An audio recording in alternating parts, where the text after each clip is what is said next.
দেখুন বন্ধুরা, আমি আজকে করব বাজার থেকে প্যাকেট কেনা চালের গুঁড়ো দিয়ে পিঠে। আর এখানে আমার নারকেল ছাই মারা আছে, ভাজা পিঠে করব।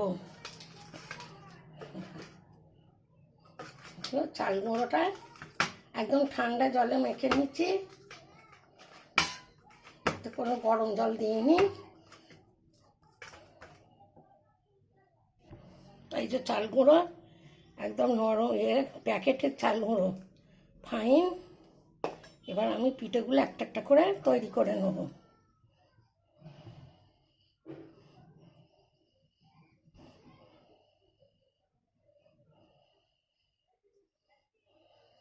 একটা খোল তৈরি করে নিচ্ছি,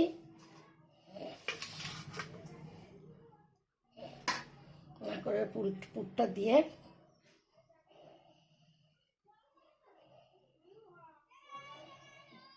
পিঠেগুলো এইভাবে সব তৈরি করে নিয়ে তারপর আমি তেলে ভাজবো।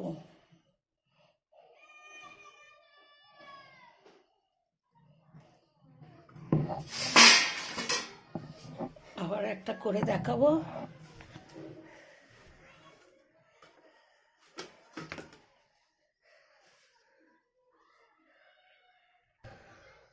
আবার একটা তৈরি করে দেখাবো। পিঠে যেমন করে সেরকমই, এতে একটু নকশা করলেও হবে।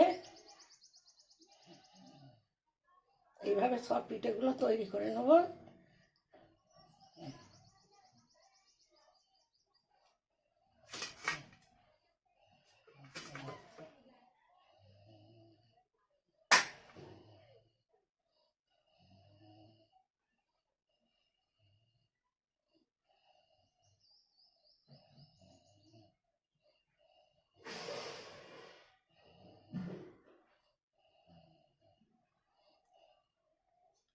এরকম করে তৈরি করে নকশা করে নিলেও হবে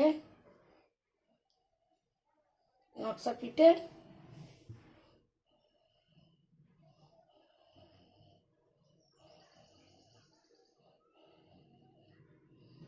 এইভাবে সবগুলো তৈরি করে দেখুন বন্ধুরা, এগুলো হয়ে গেছে।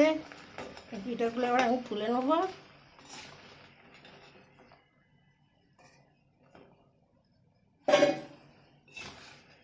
একদম কড়কড়ে ভাজা হয়েছে।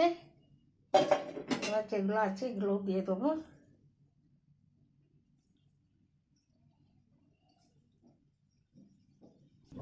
দেখুন বন্ধুরা, এগুলো হয়ে গেছে।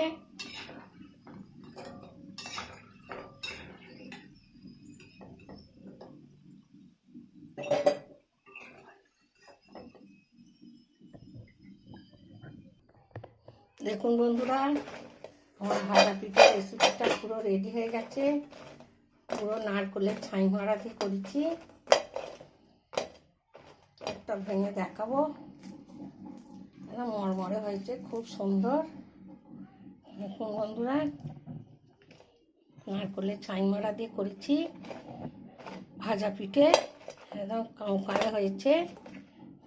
এই রেসিপিটা ভালো লাগলে লাইক, শেয়ার, কমেন্ট করবে, আমার চ্যানেলটা সাবস্ক্রাইব করে দেবে।